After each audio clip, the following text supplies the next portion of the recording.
Welcome back. Today, we will continue our discussion on the antibacterial or antifungal, antiviral, those type of agents which are classified as antimicrobial agents, okay, or antimicrobial drugs. We have seen that penicillins, the one of the first antibiotic that was discovered. Before that, there were antibacterial agents that were available. One was salvarsan, which was discovered by Paul Ehrlich, and then Sir U.N. Brahmachari discovered the ureastibamine, and then followed by Paul Domack. He discovered the sulfonamides, the prontosil, as that, which is the name of the drug. But these are all antibacterial agents, they are not produced by any microorganisms.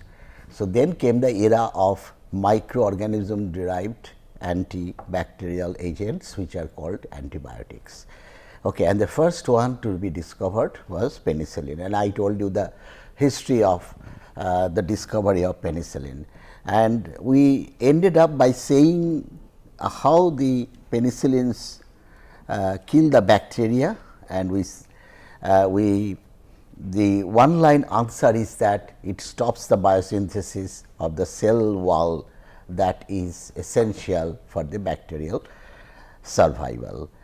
And the cell wall was composed of a peptidoglycan, where the peptide chains are hanging from the glycan units and the peptide chains are cross linked. It is basically very similar to what is called vulcanization of rubber, that you can make the soft rubber into a hard rubber by cross linking with sulfur, with disulfide, trisulfide kind of bonds. Okay. So, it is very similar that if you have peptide chains hanging, you can make the cross links amongst the peptide, and then that makes the cell wall very rigid and which can hold the cytosol, that means all the ingredients in the cell intact, and does not allow a free passage of molecules from outside. Only when it is required, those type of molecules can enter.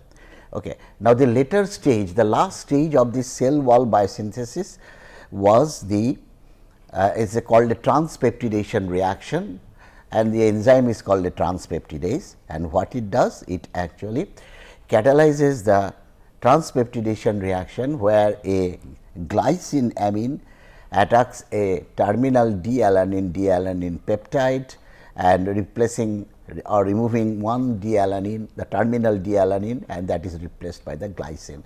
That is in gram positive bacteria. In gram negative bacteria, that glycine, the lysine arm where the glycine is present, that is replaced by diamino pimelic acid, the mesoform. Okay. But the mechanism remains the same or very similar. Okay. Now, why penicillin blocks the cell wall biosynthesis?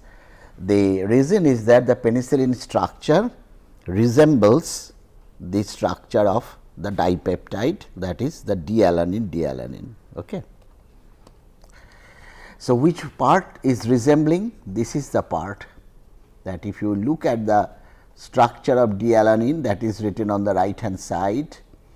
So, you have CO2H here and up to that point, and then you have this. So, this is the part which is present in D-alanine peptide. Okay. The stereochemistry is also similar, CO2H and CO2H.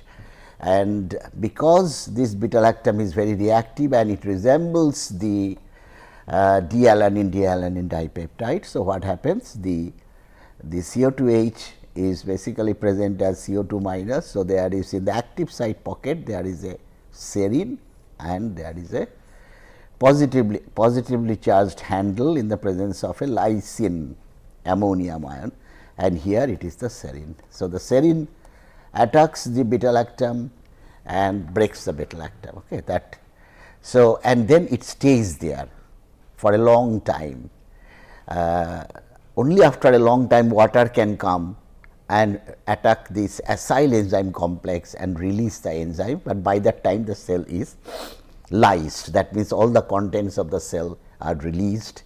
It could not withstand the internal osmotic pressure for a long time. Okay. So, the cell wall has to be synthesized very quickly, it cannot wait for the enzyme to be released. So, this is your transpeptidase enzyme. Now, what happened soon after the discovery of penicillin, there was one scientist known as his name was E. P. Abraham. Okay. E. P. Abraham, and E. P. Abraham, he was the one who suggested the beta-lactam structure of penicillin. That is the first thing that what he did.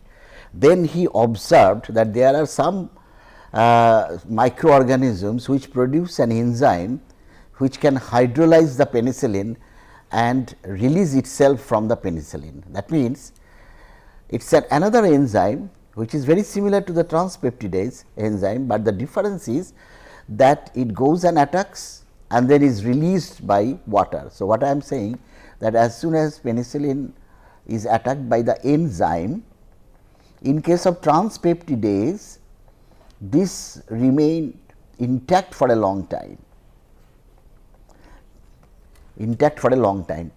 but in case of the enzyme that Sir Abraham detected was that it is immediately hydrolyzed and you get a hydrolyzed penicillin,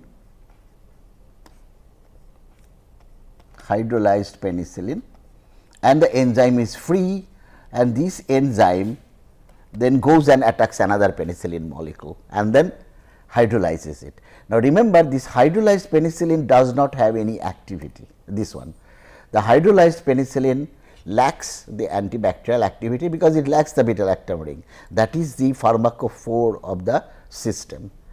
So, this enzyme Abraham called as penicillinase, just from the fact that it hydrolyzes the penicillin. Okay. Later on, it turned out to be a very important discovery.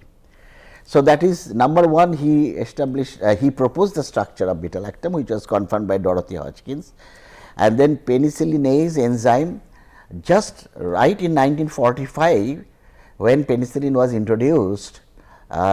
First it is given to the soldiers of the Second World War who are inflicted with wounds and then infection, subsequent infection. But in the same year 45, Abraham saw the danger, that means there are enzymes which can destroy penicillin, and he called it as penicillinase. And then he searched for whether other microbial products are there which can withstand the penicillinase activity, because what happens, the bacteria which produces penicillinase enzyme, they are inactive, they are basically resistant to the penicillin, because the penicillin is made inactive by hydrolysis. Okay. So, then E. P. Abraham discovered another set of antibiotics, and these are called cephalosporins. Okay. Cephalosporins. Now, before the discovery of penicillin or right after the discovery of cephalosporin, see, from discovery going into the market takes a long time. So, what happened? Meanwhile, whatever penicillins were being used, they became resistant, they were not working to kill the bacteria. Okay. The first penicillin I told you was penicillin G, that is benzyl penicillin, and then penicillin V, that was a phenyl methyloxypenicillin. Okay, that is penicillin V, but these were not working against the microorganisms, because the microorganisms have started to produce the penicillinase. Okay. Then, so in meanwhile, people tried to make new penicillins. Now, how can you make new penicillins?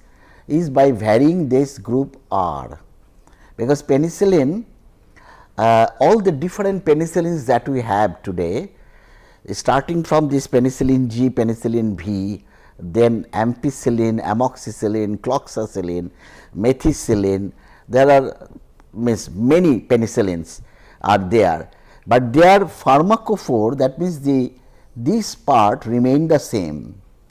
Only difference is that because the penicillins are actually acylated, this NH2 is acylated to COR.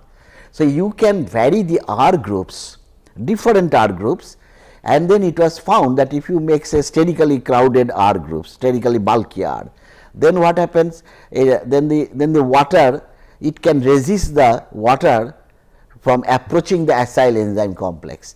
If that be the case, that means the penicillinase cannot work very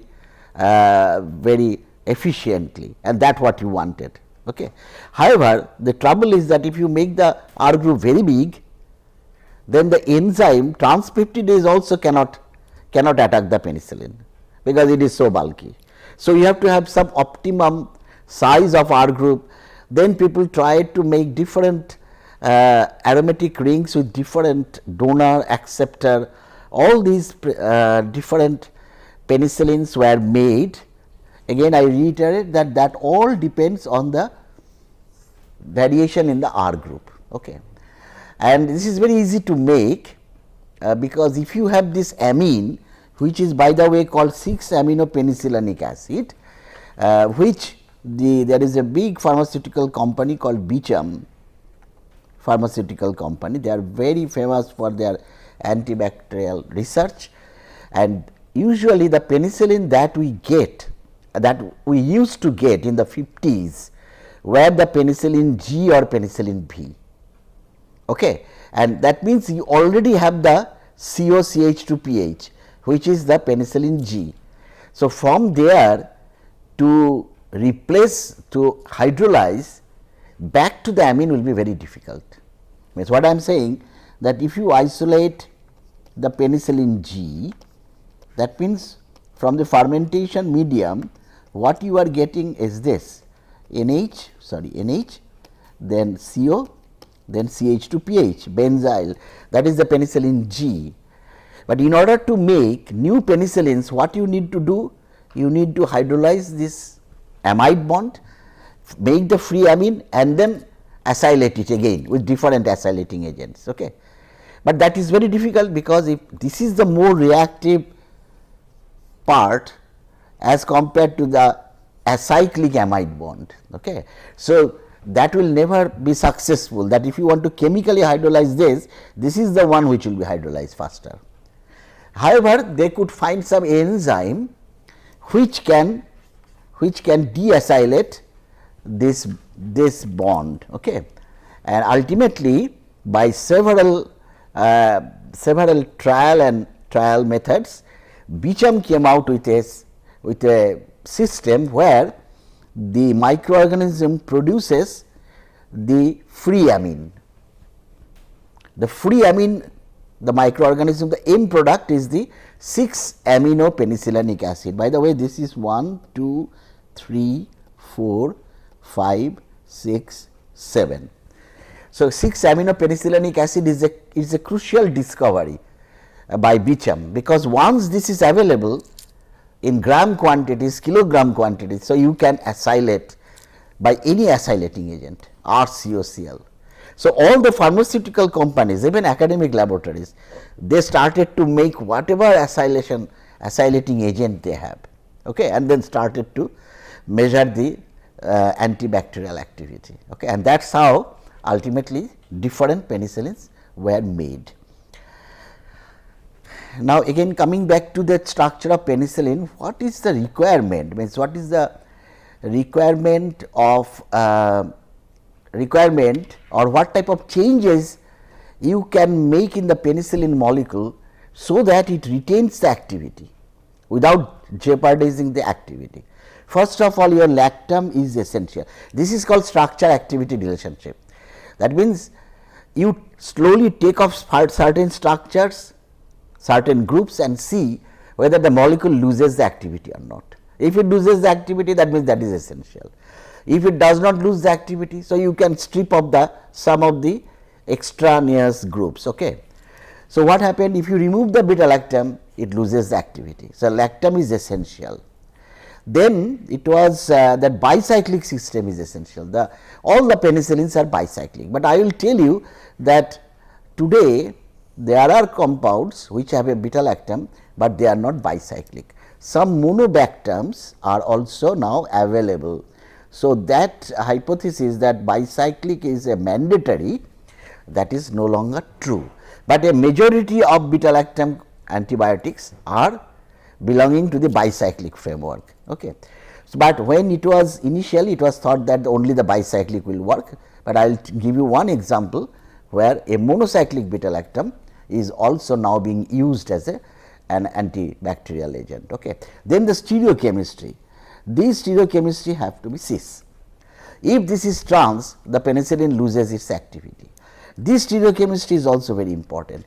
If you take the beta carboxy, it loses the activity, and the free carboxylate is also essential. You cannot remove the carboxylate, and obviously you know the reason, because I told you the active site is basically a serine and a positively charged arm, and this is the one where this CO2 minus will bind and bring the molecule towards the serine. Okay. So, that is why CO2 minus is very important. Now, the question is, so the variability is where you can vary the groups are, one is R, as I told you, other is these methyls. If you change the methyls, nobody knew that what will happen if you change the methyls, or if you change the sulfur, if you put oxygen, if you put carbon, whether that will retain the activity or not, or if you can make a bigger bicyclic compound like a beta-lactam and a 6-membered ring. So, all these possibilities were there. Okay. So, people started looking at it. Fortunately, always mother nature helps us in showing their pathway. Like I told you that cephalosporins were discovered by E.P. Abraham. Now, what are cephalosporin? It is a very similar compound with a beta-lactam here, with a sulfur here. It is a 6-membered compound, and then you have X here, you have a double bond here, you have a CO2H here, and you have the very similar acyl group. Now, here this will be a 7 position, like 1, 2, 3, 4, 5, 6, 7, and this is 8. So, the starting point for this compound to make different varieties of R is what is called 7-ACA, 7-aminocephalosporanic acid. Okay. Earlier it was 6-APA, 6-aminopenicillinic acid. This is 7-aminocephalosporanic acid, okay, 7-ACA. But in cephalosporin, you have little bit more option, like you can change this X also. You can vary the X, you can vary the R. So, there are 2 handles where you can change very easily. Now, coming back to penicillin, I said what will happen if you remove the methyls or put certain different groups, whether it has been tried. The problem was that this molecule was made by the microorganism. If you want to synthesize this molecule chemically, in fact, it was chemically synthesized by John Sheehan. Okay. John, I think the spelling it could be right, but I am not very sure. Sheehan, maybe one H is missing. John Sheehan at MIT, he synthesized penicillin, the first one, first total synthesis of penicillin, and but the problem is the yield is it's a laborious process, long steps. Sheehan synthesis was to confirm the structure of penicillin basically, like many of the syntheses are. So, that will never be tried in the company to make penicillin. So, it is really very difficult to replace these methyls and see what happens to the biological activity. It is very difficult to change the stereochemistry here, because these are all generated by the microorganism, and microorganism makes only chiral compound in one form only, it does not make the other form. Okay. So, to make the other form is very difficult, you have to do synthesis. So, people see this one is little bit easier, you can epimerize the hydrogen because it is adjacent to a carbonyl, and then possibly with base you can epimerize this hydrogen. So, those type of studies are easier, and changing R is also easier, but changing the methyls are very difficult. But I will tell you today that how the entire penicillin molecule has been changed, and in the process lot of new molecules have been discovered. Okay. So, let us come back to this cephalosporin. Look at the structure. It is now a 4-membered ring and a 6-membered ring. Okay. Now, the 6-membered ring, what is this, has a double bond here. Okay. In penicillin you do not have a double bond. Okay. Now, you know that the steric, the strain on the beta-lactam ring, if you can increase the strain on the beta-lactam ring, that will increase the reactivity of this carbonyl. Okay. Now, how to increase the reactivity of the carbonyl? Why people were saying that bicyclic framework was essential? Because when you put another ring on the top of a 4-membered ring, then that increases the strain in the 4-membered ring. Okay. And this can be easily detected by taking the IR frequency, the carbonyl stretching frequency. So, that has been done. So, it was found that penicillin carbonyl stretching frequency is very high. That means, whatever little conjugation was going on, that is just cut off by putting this 5-membered ring.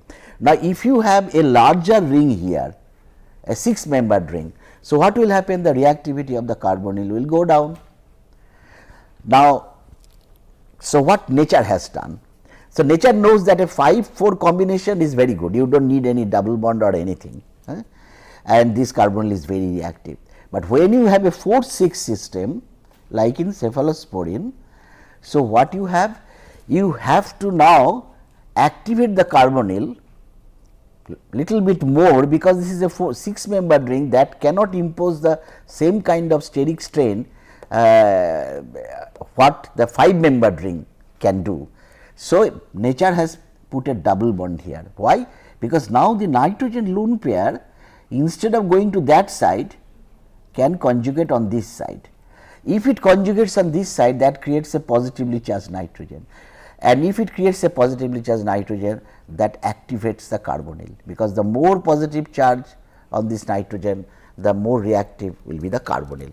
You can think it another terms by the by thinking of the leaving group character of the nitrogen. That is also possible. That is also you can say. You can also say that this nitrogen, when it leaves, creates an N minus which is delocalized. That also you can say that the leaving group character of the nitrogen, amide nitrogen, whereas the beta-lactam nitrogen is more if you have a double bond here. Now, to prove this hypothesis, people have saturated this molecule, that means remove the double bond, and then found that the activity drastically reduced. So, the double bond is very essential. Okay. Now, the interesting twist to this happened when here there are 2 penicillin molecules very well known. This is ampicillin and this is amoxicillin. Only difference is that you have a hydroxy here, but you do not have the hydroxy. That means, the hydrophilicity people are modulating, and that actually initially amoxicillin and ampicillin in the 60s and 70s were very good.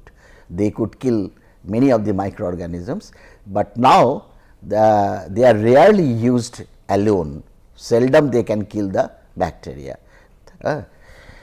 Now, what happened? I told you that if it is a 4-5 system, you do not need any double bond or anything, because the 5-membered produces enough strain on the 4-membered ring. If it is a 6-membered ring, you put a double bond here. Okay. Famous organic chemist of the last century, R.B. Woodward, he was trying to analyze these things. Okay. And what he proposed at that time, that suppose we know that a 5-membered ring is sufficient to activate the beta-lactam ring, so that it can show the biological effect, and for a 6-membered ring you need a double bond, that so that the nitrogen lone pair is pushed on the right side, conjugated with the double bond. Okay. So, he said that if we combine these 2 hypotheses, then we should be able to make a compound which is 5-membered and also containing a double bond.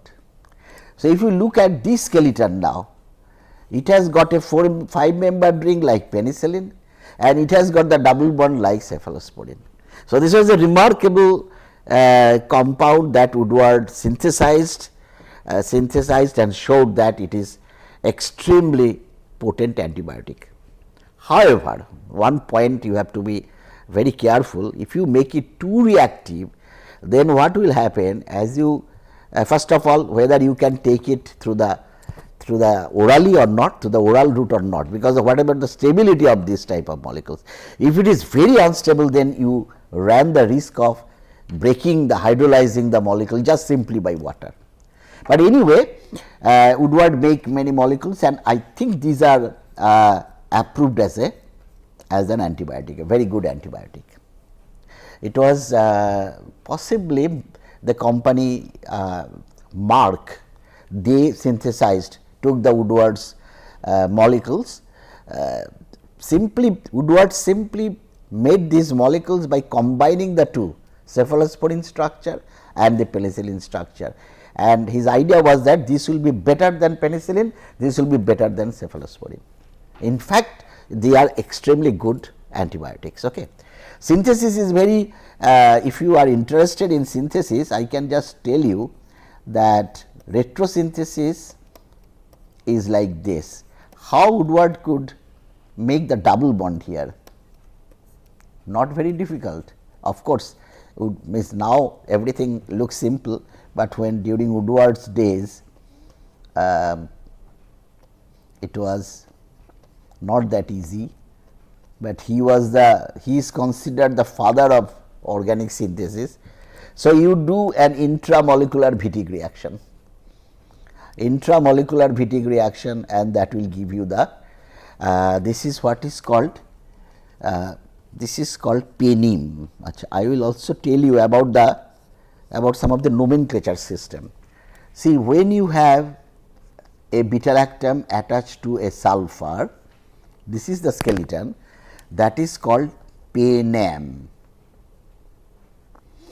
If you have a double bond now, that is called penim, because you have a double bond now. Similarly, if you have, suppose you do not have the sulfur, but if it is replaced by oxygen, so this will be oxapenem. Okay. Then it will be, if you have a double bond, oxapenim. So, that will be oxapenim. Okay. If the sulfur is replaced by a carbon, that will be called carbapenem. Okay. Carbapenem. And then if there is a double bond, that will be carbapenem. So, that is how the nomenclature system goes. If it is a 6 membered ring, then that will be like in the cephalosporin, biologically active cephalosporin, where there is a double bond, that will be called a cepheme nucleus, because you already have the double bond. If there is no double bond, then you have cepham. Then you can have oxacepham or oxacepheme, you can have carbacepham, all these are, that is the nomenclature system. Okay. So, this is a penim, because it has a penim skeleton. Penims are extremely potent antibiotics. Okay. Now, we have said that right from the word go, that means right from the introduction of penicillin, within 5 years, first of all, E.P. Abraham 1945 he published a paper where he showed that existence of penicillinase, where that is an enzyme which hydrolyzes the penicillin and make it ineffective. But then subsequent years in 1950, what happened? The hospital started reporting that penicillin is not working. So, hospital borne infections, you know that most of the infections, especially the resistant infections, they occur in the hospital, because in the hospital you have patients coming from different areas, from different poverty, different economic background. So, all these together, and also you apply the drug there. So, what happens that hospitals are the most dangerous place for staying for a long time. Yeah, it's not like a good hotel that you are saying there.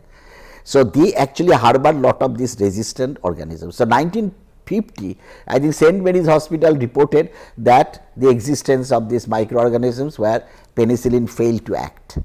Okay. So, people started from that day onwards, people started looking. They know that penicillin is not the final answer. Okay. But I remember that when I talked to my father, who was there at that time, he told me that when penicillin, that news of discovery of penicillin came, so everybody thought that all bacterial infections now are gone because penicillin is there.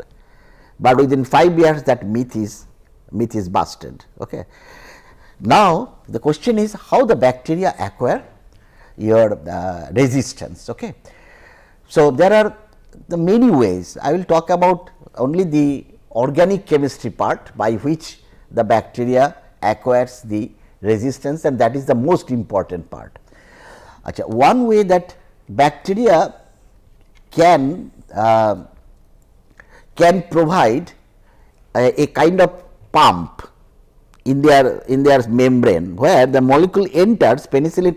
See, I told you about the especially the gram negative bacteria. There is first there is this lipid bilayer, then there is a space and there is a thin cell wall, and then another lipid bilayer. Okay. So, if penicillin has to work, so it has to enter through the first barrier, that lipid bilayer. Okay. So, if it enters, suppose if it enters, entering is a difficult thing, and if it enters, then there are basically like pumps that it will again pump it out from the system, that is called efflux pumps. So, efflux pumps are one of the main reason for many drugs, many anti-cancer drugs which work initially, but then it cannot kill the cells, the cancer cells, because of these efflux pumps. This is a very common mechanism by which the molecule is thrown out of the cell if it tries to enter. Okay. So, that is one. However, there are now this efflux pump means you need energy, because to run the pump you have to have an energy. So, these are also called ATPase.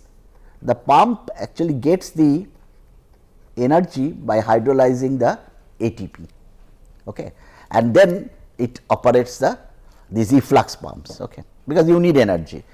The other is that what it does, it can actually produce much more concentration of the cell wall, this transpeptidase enzyme, so that it can outnumber the penicillin. Means whatever penicillin you are giving, the bacteria produces more molecules of this transpeptidase, so that it can, some of the enzymes are inhibited by penicillin, but still there will be some enzymes which are left, so they can do the job. So, that is the second option, but still you can bypass that by increasing the amount of penicillin. So, that will continue. The bacteria produces more transpeptidase, you also increase the dose of penicillin. Interestingly, penicillin is very harmless because of the fact that it does not target any enzyme system which is required for the host. It only targets an enzyme system that is required only by bacteria. So, I think that is, there is no such other example where a molecule only touches the bacterial machinery and does not touch the human machinery. That is why still today these beta-lactam antibiotics are the drugs of choice for any bacterial infection. Okay. Now, after these two mechanisms, the third one is the interesting one. What it does, I told you about penicillinase. So, bacteria started producing this another type of enzyme which are penicillinase, hydrolyzes penicillin, but because penicillin is very specific, it is the 4,5 system, but you can have carbapenems, you can have penems, you can have cephalosporins. So, better call it, because it is hydrolyzing the beta-lactam. So, this group of enzymes which hydrolyzes the penicillin are called beta-lactamase. Okay. So, this beta-lactam bacteria started producing these beta-lactamase enzymes, and in the next session we will tell you about the problem of beta-lactamase today and how to tackle this problem. That will be in the next session of this lecture. Thank you.